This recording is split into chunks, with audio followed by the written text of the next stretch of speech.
നമസ്കാരം. ലോകം മുഴുവൻ കേരളത്തിൻ്റെ നേഴ്സുമാരെ മാലാഖമാർ എന്ന് വിളിച്ച് ആദരിക്കുമ്പോഴും സ്വന്തം നാട്ടിലെ തെരുവുകളിൽ അവർക്ക് എന്തിനാണ് ഇന്നും മുദ്രാവാക്യം വിളിക്കേണ്ടി വരുന്നത്? കഴിഞ്ഞ 1.5 നൂറ്റാണ്ടിനിടെ എത്രയോ സമരങ്ങൾ നമ്മൾ കണ്ടു. ഓരോ തവണയും ശമ്പളം കൂട്ടി എന്നും ആനുകൂല്യങ്ങൾ പ്രഖ്യാപിച്ചും എന്നും വാർത്തകൾ വരുന്നു. പക്ഷേ കുറച്ച് മാസങ്ങൾ കഴിയുമ്പോൾ വീണ്ടും അതേ സമരപ്പന്തലിൽ നമ്മൾ അവരെ കാണുന്നു. എന്തുകൊണ്ട് നേഴ്സിംഗ് സമരം ആവർത്തിക്കപ്പെടുന്നു? ഇതിൻ്റെ തുടക്കം എവിടെയായിരുന്നു? നിലവിലെ അവരുടെ ആവശ്യങ്ങൾ എന്തൊക്കെയാണ്? സർക്കാരിന് ഇതിൽ എന്തു ചെയ്യാൻ കഴിയും? നമുക്ക് ഈ വീഡിയോയിൽ വളരെ വിശദമായി തന്നെ പരിശോധിക്കാം. കേരളത്തിലെ നേഴ്സിംഗ് സമരങ്ങളുടെ ചരിത്രം പരിശോധിച്ചാൽ 2011 അതിൻ്റെ വിപ്ലവകരമായ തുടക്കം നമ്മൾ കാണുന്നത്. കൊച്ചിയിലെ ലക്ഷോർ ആശുപത്രിയിൽ തുടങ്ങിയ ആ പ്രതിഷേധം കേരളത്തിലെ ആരോഗ്യരംഗത്തെ പിടിച്ചുകുലുക്കി. അതുവരെ നേഴ്സിംഗ് എന്നത് സേവനം എന്ന പേരിൽ ചൂഷണം ചെയ്യപ്പെട്ടിരുന്ന ഒരു തൊഴിലായിരുന്നു. 2000-3000 രൂപ ശമ്പളത്തിൽ ജോലി ചെയ്തിരുന്ന കാലം.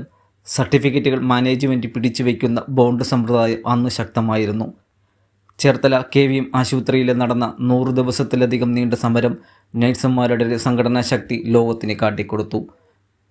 United nurses association, Indian nurses association തുടങ്ങിയ സംഘടനകളുടെ ഉദയം ഈ സമരങ്ങളുടെ ആയിരുന്നു. അടിമത്തത്തിന് തുല്യമായ സാഹചര്യങ്ങളിൽ നിന്നുള്ള മോചനമായിരുന്നു ആദ്യകാല സമരങ്ങൾ. നിലവിലെ പ്രധാന ആവശ്യങ്ങൾ എന്താണ് അവർ ചോദിക്കുന്നത്? വർഷങ്ങൾ ഇത്ര കഴിഞ്ഞിട്ടും എന്താണ് ഇന്നും അവരുടെ ആവശ്യങ്ങൾ? അത് പ്രധാനമായും 3 കാര്യങ്ങളാണ് നിൽക്കുന്നത്. മിനിമം വേതനം. 2016 സുപ്രീം കോടതി വിധി പ്രകാരം സർക്കാർ നഴ്സുമാർക്ക് തുല്യമായ ശമ്പളം സ്വകാര്യ മേഖലയിലും വേണമെന്നതാണ് പ്രധാന ആവശ്യം. നിലവിലെ ജീവിത ചെലവ് അനുസരിച്ച് 40,000 രൂപയെങ്കിലും മിനിമം വേതനം വേണമെന്ന് അവർ ആവശ്യപ്പെടുന്നു. പകർച്ചവ്യാധികൾക്കും മറ്റ് ആരോഗ്യ ഭീഷണികൾക്കും ഇടയിൽ ജോലി ചെയ്യുന്നവർക്ക് കൃത്യമായ അലവൻസ് വേണം. പഠനം കഴിഞ്ഞിറങ്ങുന്ന നേഴ്സുമാരെ മാസങ്ങളോളം കുറഞ്ഞ ശമ്പളത്തിൽ ട്രെയിനി എന്ന പേരിൽ ജോലി ചെയ്യിപ്പിക്കുന്നത് അവസാനിപ്പിക്കണം. കൂടാതെ കൃത്യസമയത്ത് ശമ്പളം നൽകുക, വാർഷിക ഇൻക്രിമെൻ്റ് ഉറപ്പാക്കുക എന്നിവയും ഇവരുടെ ആവശ്യങ്ങളിൽ പെടും. അടുത്ത പ്രധാന കാരണം അമിതമായ ജോലിഭാരമാണ്. അന്താരാഷ്ട്ര മാനദണ്ഡ പ്രകാരം ഒരു നേഴ്സ് നോക്കേണ്ട രോഗികളുടെ എണ്ണം കൃത്യമായി പാലിക്കപ്പെടുന്നില്ല.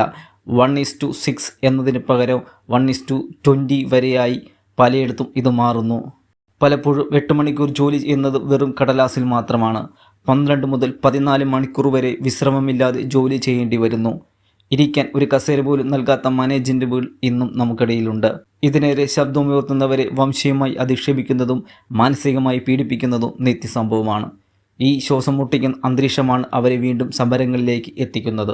ഈ പ്രതിസന്ധിക്ക് പരിഹാരം കാണാൻ സർക്കാരിന് കൃത്യമായി ഇടപെടലുകൾ നടത്താൻ സാധിക്കും.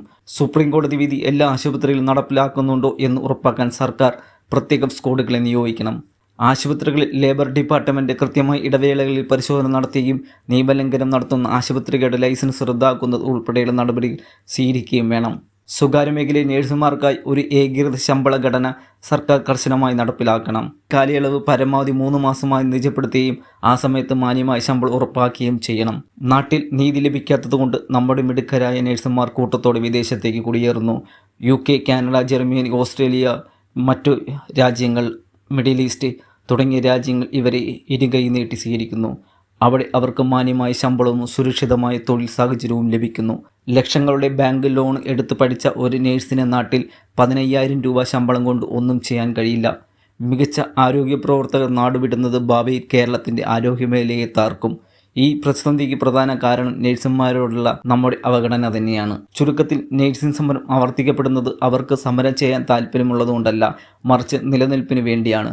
മാന്യമായ ശമ്പളവും സുരക്ഷിതമായ തൊഴിൽ സാഹചര്യവും ഉറപ്പാക്കാതെ ഈ പോരാട്ടങ്ങൾ അവസാനിക്കില്ല. നമ്മെ പരിചരിക്കുന്ന കൈകൾക്ക് നീതി നൽകേണ്ടത് നമ്മുടെ കടമയാണ്. ആവർത്തിക്കപ്പെടുന്ന ഈ സമരങ്ങൾ നമ്മുടെ ആരോഗ്യരംഗത്ത് ഒരു മുന്നറിയിപ്പാണ്. ഈ വിഷയത്തിൽ നിങ്ങളുടെ അഭിപ്രായം താഴെ കമൻറ്റ് ചെയ്യൂ. വീഡിയോ ഷെയർ ചെയ്യാനും